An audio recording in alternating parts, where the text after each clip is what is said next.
back to the Places We'll Go show. Another stellar guest for you this week, Becky Brock. Welcome, Becky, who is Commercial and Customer Director at Costa Coffee. Welcome, Becky. Morning. It's brilliant to be here. Thanks, guys. Very good. Well, I know Becky reasonably well because we both sit on the Marketing Society board. But for those who don't know Becky so well, let me give you a bit of an intro. So yes, Customer and Commercial Director at Costa Coffee. Big job. Lots been going on at Costa Coffee. We'll get into that. And most notably, recently I noticed M&S food in Costa Coffee. Yeah. That caught my eye, I have to say. So we'll get into a bit of that. But also, what a pedigree before that. Marketing Director at John Lewis, no less. And then you've worked for a few companies where people may not know the brands, but they're big companies. So you worked at Outdoor and Cycle Concepts, which of course has Snow and Rock, Home Retail Group, which is AKA Homebase, and then the Edrington Group, which is for Famous Grouse. And I've heard you talk about the joy of working in the alcohol industry. So we'll maybe get a bit of that as well. And then you were a Unilever grad trainee. I think it's the UCMDS. My best man was on that, actually. I probably a long time before you were. And I noticed you worked on Pot Noodle. I want to know if you worked on the Animals ad back in the day. But in and around all of that, Becky sits on the marketing, is a Marketing Academy fellow and also sits on the Alumni Council and is on the Marketing Society board, as I said. Was Young Marketer of the Year to Marketing Society Young Marketer of the Year a few years ago, and also just recently nominated for Marketing Leader of the Year. Somebody must have been very good to put you to that. And also a few years ago was in Management Today's 35 Women Under 35. So great pedigree. What I know of Becky from being on the Marketing Society board is a very interesting combination of high energy and bigger picture thinking, which don't always come together. Perhaps different parts of the brain. So brilliant to have you on, Becky, and I'm sure it will be great for everybody to hear your insights along the way. Brilliant. Well, hey, welcome. Good morning, Becky. Becky, look, we were just talking a little bit before we started, hit the record button, but look, tell us how you are and how you're doing. Yeah, I'm good. It's like rocking and rolling through, curveball after curveball with COVID, inflation, cost of living crisis. It's one of those, I think we're all finding one of those moments in the career where, everything is coalescing and yet nothing is expected, and you're having to draw really, really deep on your experience and instincts to kind of navigate it through. But, I've got an amazing team, amazing, brand, and you just have to get on with it, and you have to say, right, let's make some big plays. When you just said that, by the way, I just thought of the phrase Costa Coffee, cost of coffee going up or whatever. There we go. That's my cheesiness. A headline or two. I can imagine. So that immediately, it's tough times. World's gone crazy. Hard times. Time for resilience. And then immediately you say, well, so we've got to rise up and make the big plays. So you've got a very optimistic mindset, a very proactive mindset. So just tell us a little bit how that sort of manifests when people around you and your team are going to be struggling. So how are you kind of leading through that? I think, as a leader, you've got to be really clear, you've got to be really conscious that people are looking to you and they take their cue from how you are acting. So for me, I think what I can bring in a matter of fact way is I have to bring clarity. I have to bring, see the biggest picture I can, and be utterly clear on what the problem is, what the challenge, what we need to do, what questions we need to answer to, really positively grow and engage and find a way through, and just keep people focused. So that's quite kind of matter of fact. And then I'm a big believer, you said it at the start, I'm a big believer in glass half full, positivity, actually keep making sure you keep laughing through it, keep smiling, because I think it's when people feel the pressure, feel the stress, you're not going to get the best out of those around you. You're not going to, your teams aren't going to excel. So my job is to kind of still make it utterly focused, but make people feel that anything's possible and that it's still fun. And I know it sounds quite simplistic, but I kind of take that to whatever situation we're having to face, because I think as a marketeer, nothing's routine, especially when you work in retail. nothing is routine. So you're always having to improvise, you're always having to react, you're always having to anticipate. So I think it's the kind of attitude you bring that really kind of can set you and your team apart. I love that thinking. So Becky, tell me. So obviously, we can talk about all the doom and gloom that's going on around us, but let's turn that on its head for a second, and perhaps give us a perspective on what are some of the positive things that you are seeing coming out through this, and how you're kind of helping to navigate with more positive sort of way forward. I think you've got to be super, super clear on what your brand is there to do and the role it plays in consumers' lives. So actually, for me, it's getting back to basics. It's getting back to brilliant insights. It's getting back to doing fewer things. It's about actually saying, iterating is not going to be good enough. You have to really take some bold moves. And that actually can be really scary. And sometimes you're kind of having to take a deep breath in and saying it might work, it might not work. But brands that just kind of are small and don't disrupt are going to get forgotten, are going to lose their relevance. So for me, big bold moves. Wow. And I think that as a marketeer, that's fun, isn't it? It's scary, but it's fun. Absolutely right. Yeah, so we've big plays, bold moves. There's an ambition that burns inside you. Yeah. I want to go way back, and where do you think that ambition comes from? I think it's always been there.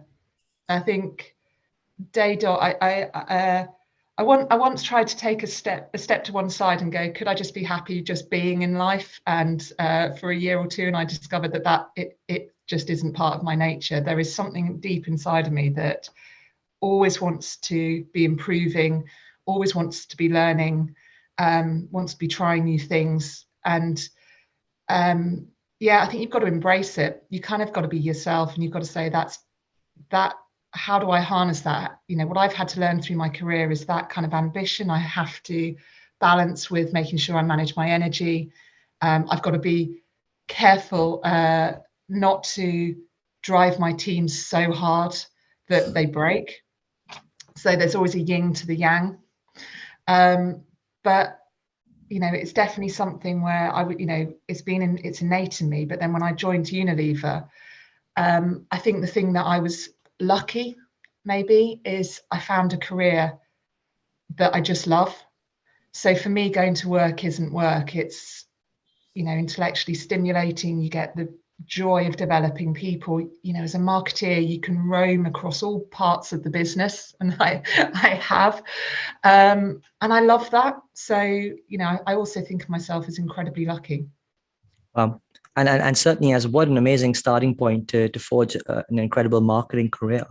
I mean, at that juncture, when you were thinking about it, were you clear that you wanted to be a marketer, or did you sort of stumble into it, or what was the story behind that? Probably a bit of stumbling into it. It sounded good. I'd always worked in, kind of shops and retail, and always kind of thinking about, how can we sell more? What how do I tailor this, who's coming in, what makes them tick, and what kind of products do they want to, would they be interested in? How can I persuade them to buy it? So I think I was always thinking about that. But I think for me, I did art at A-level, which was a bit random at the time. So there's always a creativity side, but I also love the fact that marketing links creativity with commerciality and data.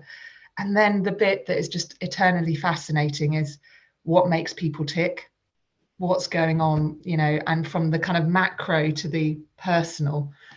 And so, applied for a couple of marketing roles. Was very lucky to get on the UCMDS scheme at Unilever, and then just flew. But I couldn't say that I exactly could tell you what marketing was before I joined Unilever exactly. So there was a bit of luck there.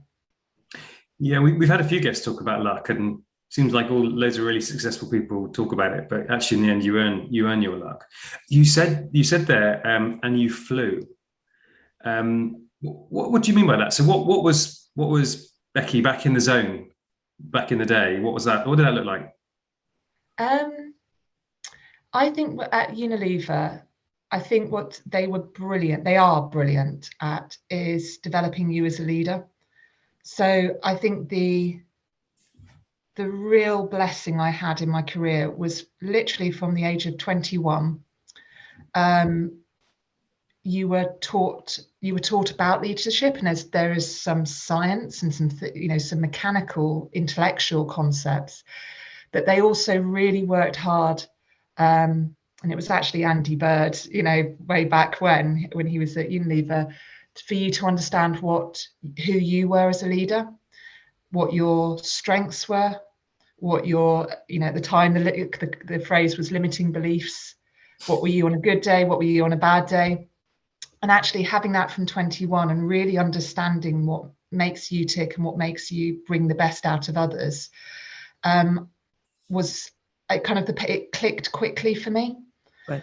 And then for me, that leadership through has always been something that I've just loved. I love leading teams. I love developing those around. I love being the person who is like, right, we're going to get on with this now. We're going to be the people who's going to get our hands dirty and we're going to make something happen. So I think that unlock at the age of 21 really just kind of accelerated me. What a lovely sort of moment in time to, I guess, in some senses, have that sort of epiphany moments around, learning about yourself and who you are and your leadership style. But I'm really intrigued when you use the term limiting beliefs, because I know we all have them. So let's explore that a little bit. I mean, what were, or perhaps maybe still are, some of your limiting beliefs? That's a great question.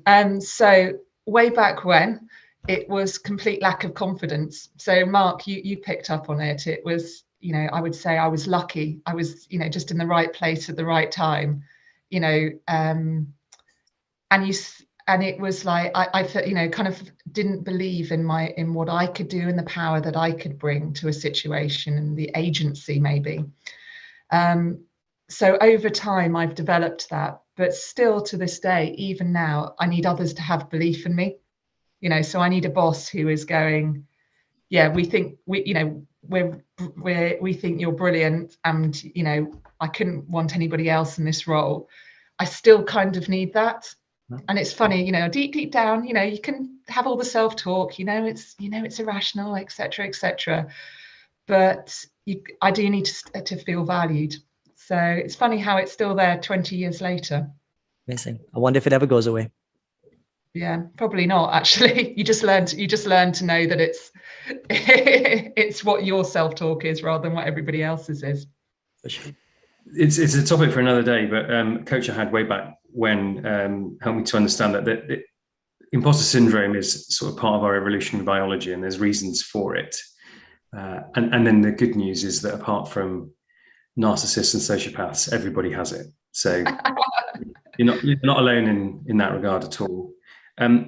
You clearly have a love of marketing as a discipline, but your role is much broader than that now, and it raises a few questions. But the one I'll go for is, do you see yourself staying in marketing, or do you consider yourself? Do you want to broaden out more over time, become more generalist?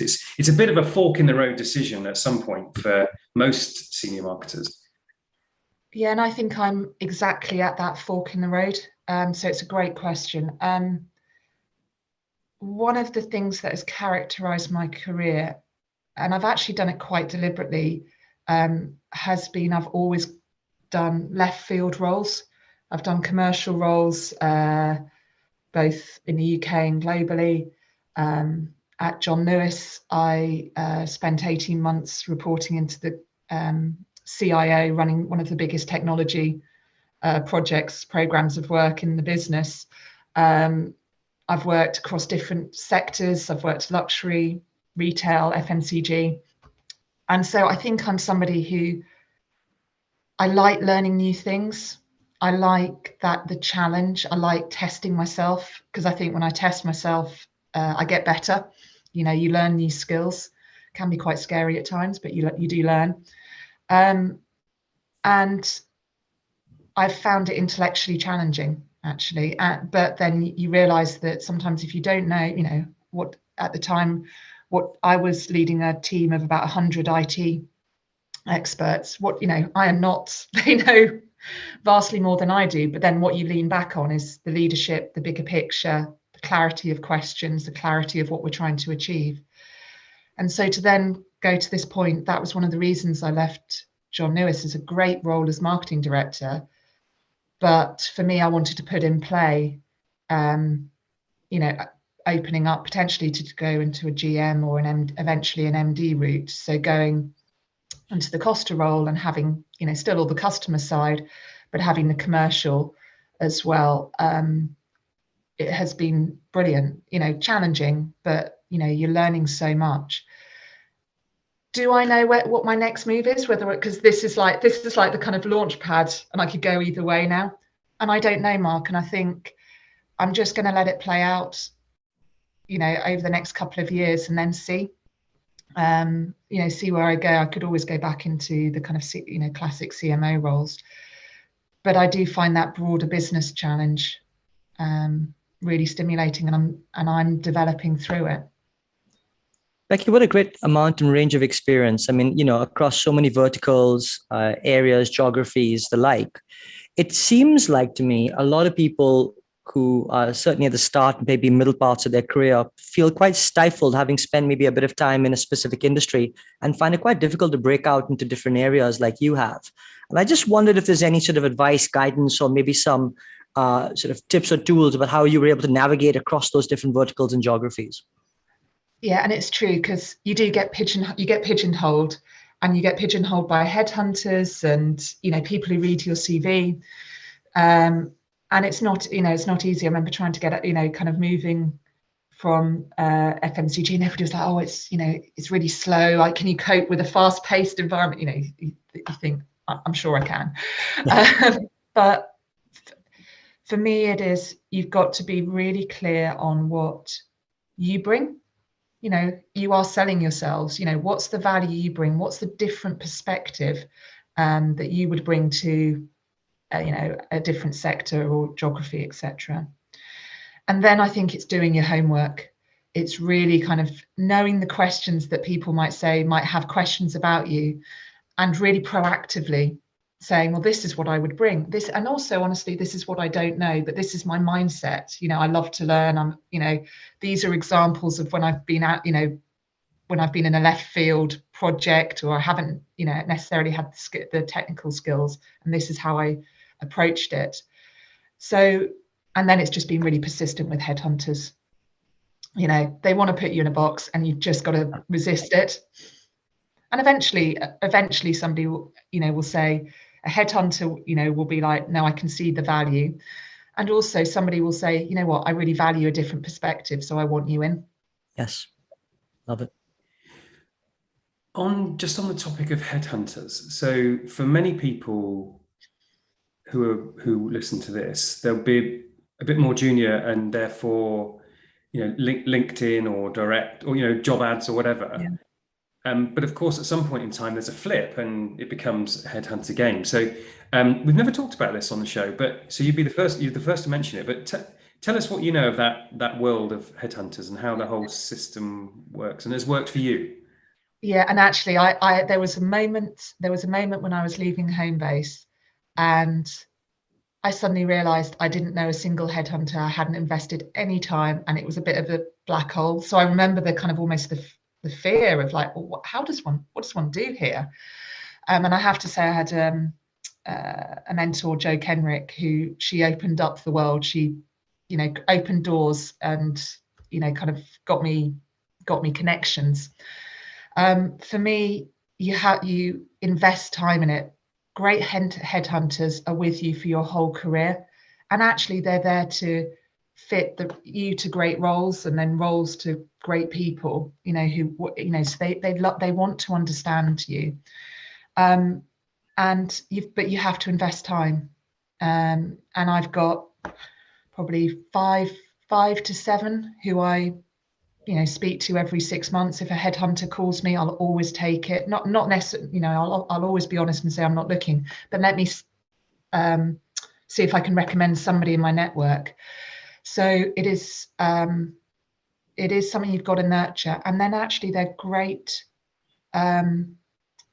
sounding boards when you're a bit confused, you're not sure, you want to understand what, you want to just somebody to give you an external perspective. And so I'll just phone them up sometimes just for a chat. And ditto, they'll phone me up if they're kind of going, well, what's the mood? What are you seeing in the industry?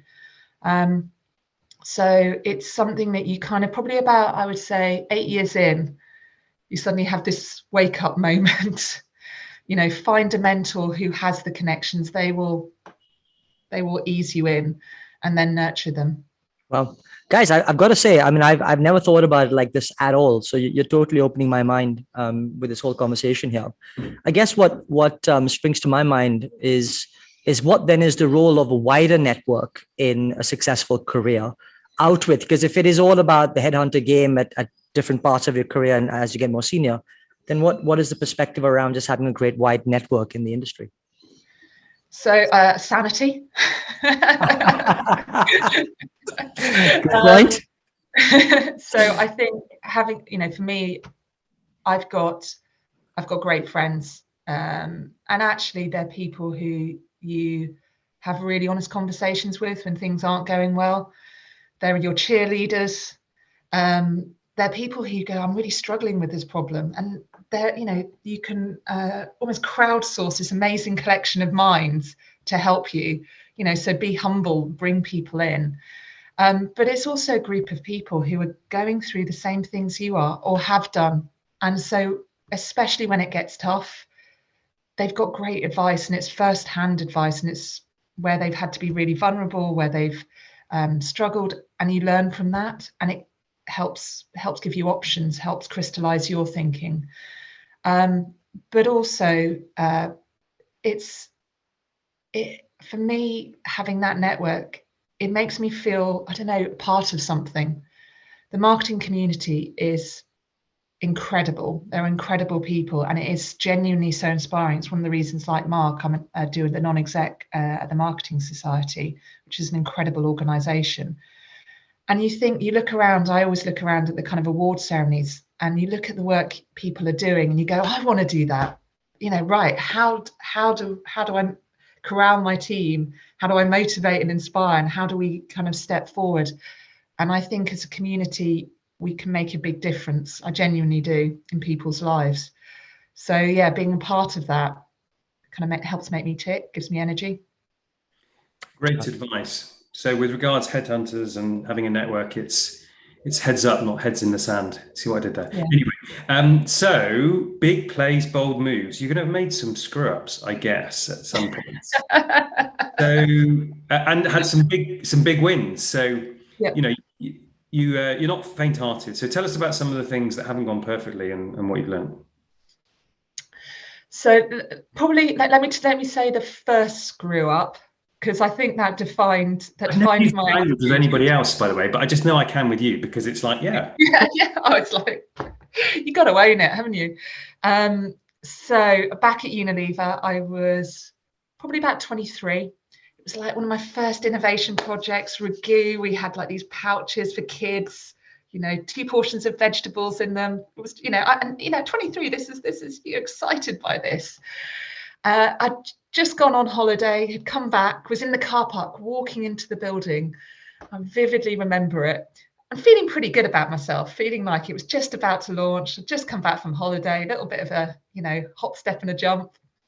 And I met one of my team in the car park. She said, have you heard what's happened over the weekend? I said, no.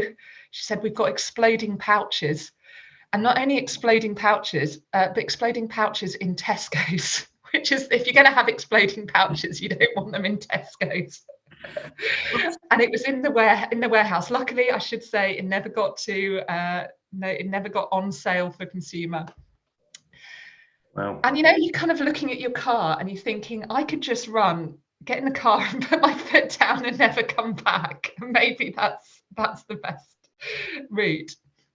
But look, you kind of, that at 23, that was kind of, I think, one of those moments where you go, right, deep breath. Who am I going to be in this moment? And I might not feel like I'm that confident, and I might not feel like I know what's about to happen, but I need to step in. I need to be the leader. I need to step in front of the very agitated commercial and marketing director at the time. And I need to say, I'm going to, right, leave it with me. I'm going to sort it. I'm going to find out. I'm going to diagnose. We're going to fix it. And we're going to pull this back around. And getting the team together. And it was tough. And it was drilling all the way into a manufacturing process, going deep, deep, deep. And then pulling it around, getting the relationship back on track, and then 3 months later launching. And it was a horrible 3 months, because you feel huge personal accountability, and you're kind of going home going, what did I miss? What could I have done differently through the lead up process? Was there a question I didn't ask? But that experience of you have to be the person in the room. You have to be the one who steps in front of the bullet and says, right, we're going to do this. And also the belief that you can get the right team and you can fix anything, solve anything. And there's always light at the end of the tunnel. And in some of my darkest moments through my career, that stood me really well. What a fantastic answer. Sorry, Richie, what a fantastic I was going to echo that, Mark. Absolutely. I actually thought that's extraordinarily powerful, because quite frankly, standing in the car park at that moment in time, when the reveal moment happened, it would have been so easy for you to kind of go, hey, that wasn't me, that was manufacturing, right? It would have been so easy if you'd have kind of cast your mind to that area, as opposed to kind of going, you know what, I'm the one in the room and I'm going to stand up and I'm going to sort of be counted on this occasion. And I think it takes a lot of gumption to be able to not point fingers and actually be collaborative in that moment in time. So my follow-up would have been sort of, how do you, or where does that come from, that level of actually, no, I will be accountable, perhaps even in a moment where you feel that it probably wasn't even your fault. How do you kind of marry those sort of duality of feelings up at that moment and sort of move forward with that level of accountability? I think for me, it's my belief in the team. And as a team, so I'll kind of go far to come back to your question, but I love leading teams. I love developing people. I love helping people realize their, do more than they ever thought was possible and see them flourish. But you can only do that if there's utter trust, and that they feel you will challenge them hard, but you've absolutely got their backs. And that's just my belief, my mantra. And so for me, in those situations, you've got people who have done things for the best of intent. And so in that situation, the worst thing you could do is point fingers. The thing as a leader is you step in front and you go, I am accountable for this team, so I am going to help fix it. And, then you try and protect the team from, again, the pressure, the stress, which would make them small, which would make them fearful, which would make them go into silos. And you create an environment where it's like, we've got a problem to solve or a challenge. How do we collectively fix it? But that trust is so important. So for me, that's why, I will always kind of step forward. Yeah, no, what a great philosophy. I can imagine the people in your team are extremely motivated. So let's turn to Costa. And I mean, super exciting times for the business. I mean, obviously it's probably been pretty tough through the last couple of years, but tell us about some of the really exciting things that have been going on, and not least M&S Food. I think when you look at Costa, I think what's amazing about the business, and one of the things I'm loving, is it's really kind of entrepreneurial and scrappy. It used to be owned by Whitbread, and it used to be the kind of little brother to the kind of Premier Inn, etc. So it's got this real scrappiness of, let's just go and do stuff and let's do it quickly. But then there is a kind of strategy, and let's be a bit more let's be bigger picture, and a bit more coordinated about where we're doing and what we're doing. But it's a really interesting place. But I've got an amazing MD, Neil Lake, he's not about small, timid. It's like, right, if we're going to go, we're going to grow, and we're going to make big moves, and we're going to really put, lean in. So for us through COVID, it has been about keeping our consumers and our baristas safe, doing the right thing for both. And we've really lent into that. But then it's also been about don't retreat, keep going, actually keep going even harder. So really focusing on what we can do that's brilliant, that sets us apart. So we've relaunched the loyalty scheme. We got in 3 months delivery channels and click and collect off the ground from scratch. We brought in M&S because we needed to turbocharge the quality of our food. We've continued to innovate in the Express with the technology there. Data, which is one of my particular passion points, bizarrely, is is huge for us, and how we're applying analytics to make what our choices smarter ones.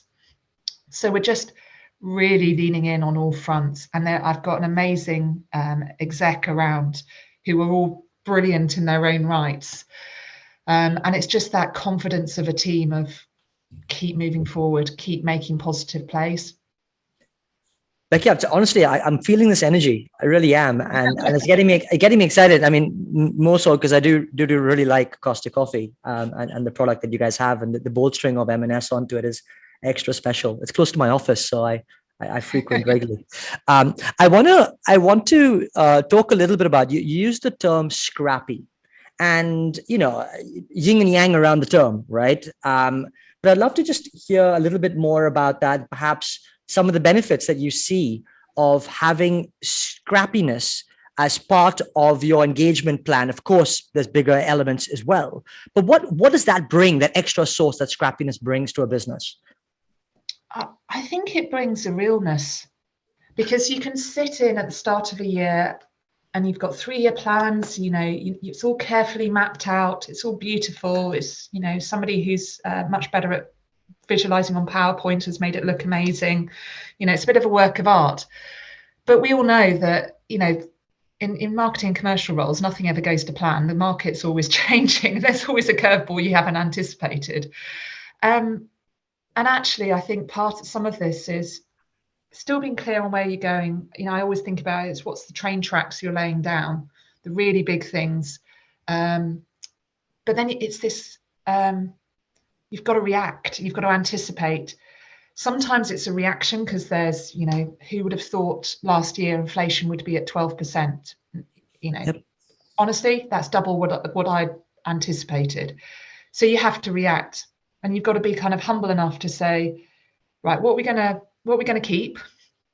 And then where do we just need to reprioritize? And actually, sometimes you just got to put things down and then pivot quickly. And I think that's where the scrappiness comes in. And actually, sometimes in that scrappiness, sparks of magic happen, or you land something and it just has an unexpectedly positive reaction.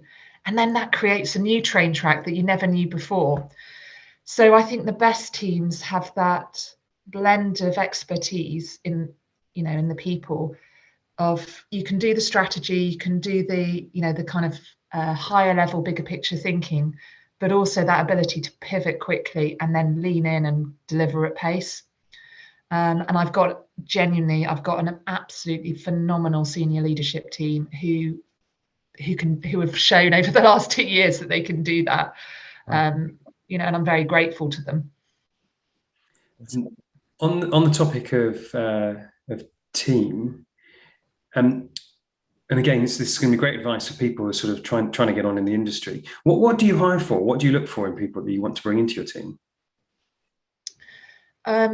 So clearly the skill set goes, is there, fine.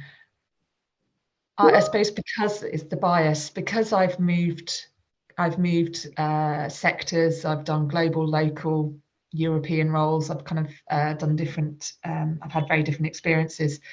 I quite like bringing in different perspectives. So sometimes you need people who are absolute sector experts. My commercial director who works for me, she is an absolute sector expert in food and beverage, because I haven't done it, I haven't done a quick service environment. So I need somebody who can complement me. But then other times you want people who are bringing a different perspective in. And then I think I look for attitude. I look for someone who is curious. Curiosity is a big thing for me, because I think it kind of shows an open-mindedness. I look for someone who wants to develop themselves, because I think if somebody wants to develop, you can always bring the best out, because they'll be hungry for feedback. They'll be hungry for new experiences. And I love that. I just love that attitude. And then in the sectors I'm in, I look for resilience. You know, it's not easy in retail. It's brilliant. I love it. It's for adrenaline junkies, basically. But it's not easy. So you need somebody who can, who embraces that and actually thrives in that environment. So I'd say those are the three things. Some wonderful things for people to think about. We're coming to the end of the segment. I can't believe it. It's literally flown by in a flash, Becky. But maybe the penultimate question then. I'd love just to get a sense of perhaps the advice you would give to your younger self. What would be some of the things that you would suggest? I think, well, that's a great question. I think understand early what your motivation is. What do you love? What brings the best out of you? What are you there to bring, and what brings the best out of you? Because I think then you can diagnose quite quickly why you're happy or unhappy in a particular situation, and it helps you make better career choices on the roles and the context you go for. I would say relax. Don't worry. And I think, career is not a straight line. I think when you start off, you think, okay, I want to go from junior brand manager to brand manager and up. And actually it's not. It's not about the titles. It's about the experiences. And I've kind of learned that along the way, of say yes to things that are left field. Going and being commercial director of Canada for the whiskey company was a little bit left field. Going to work for the CIO and running an IT project was left field. But you learn and you become better, and actually you develop a unique skill set that helps you stand apart. Get great mentors. I could literally name people who have mentored me through, and I'm still in touch with, and I'm so grateful for, because they're your absolute rock.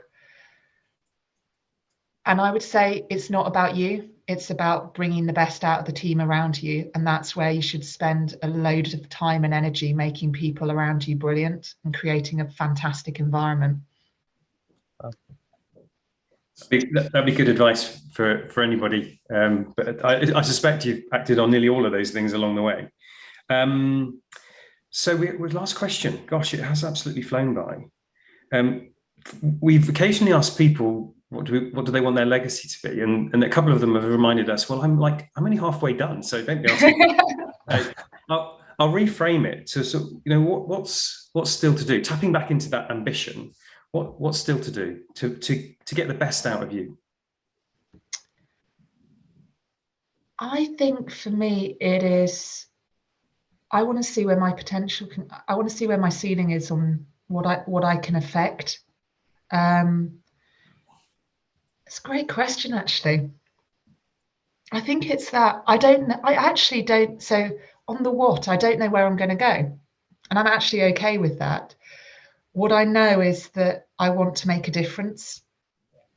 So I think that's fundamentally what drives me, is making a positive difference, both for a business, so kind of a bit more tangibly, the what, but also then leaving, helping others to flourish. I get so much satisfaction out of seeing people who have worked for me, kind of flying their careers.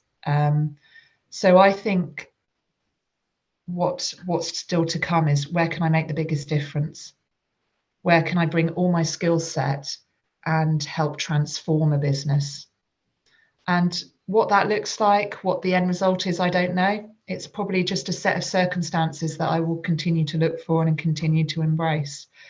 But I want to be, I suppose for me, I want to be remembered on leaving things that have made a positive turning fork in the road, and you're never going to be remembered for hitting, at your funeral, you're never going to be remembered for hitting your numbers. What you're going to be remembered for is by people who you've played a small part in helping them along the way.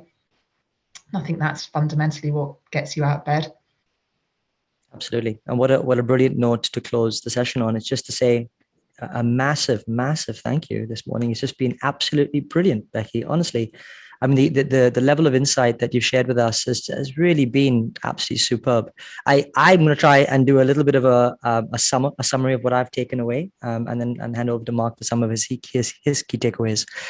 And where do I start? I think the term you just used about the word around ceiling, it feels very apparent to me that it almost feels like there isn't one when it comes to you, Becky. From the very start, you've had that level of ambition, that positivity. You've seen that, glass half full kind of momentum and attitude that you bring with you. And then I'm sure everything that you do.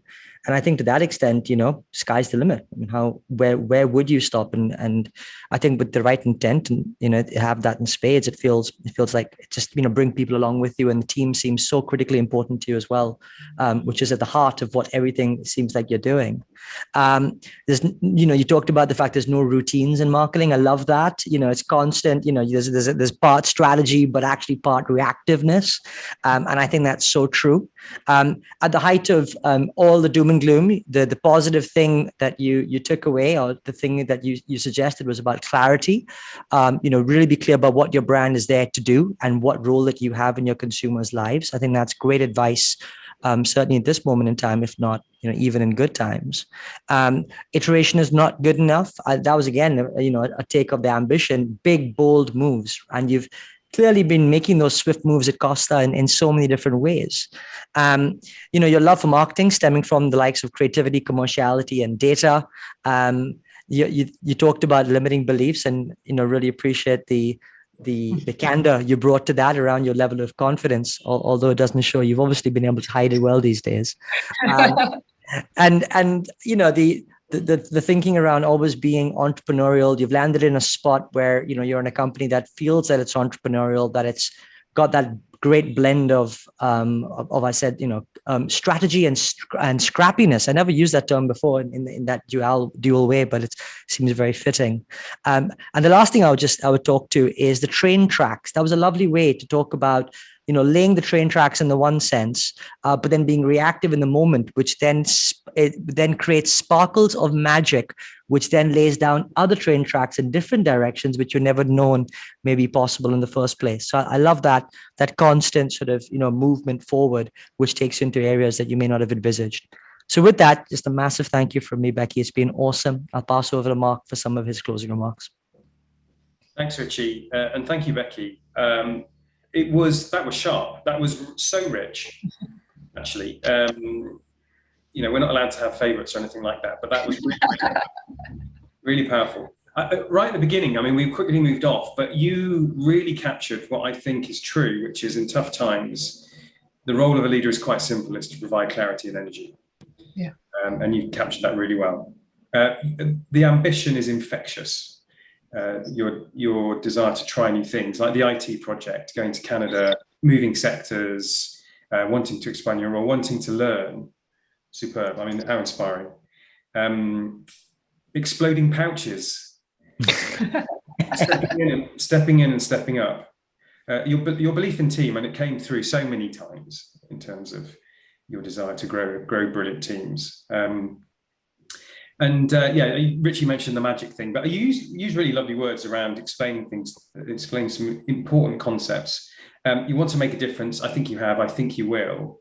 I go all the way back to my intro, which is, Becky, I think you bring huge energy, but in combination with really big thinking. And you still know how to laugh, even under pressure. And there's a joyousness in that. So I'd just say a huge thank you. I think that was tremendous. Thank you, Becky. Oh, thank you so much for having me. It's flown by and I've really enjoyed it. So thank you, guys.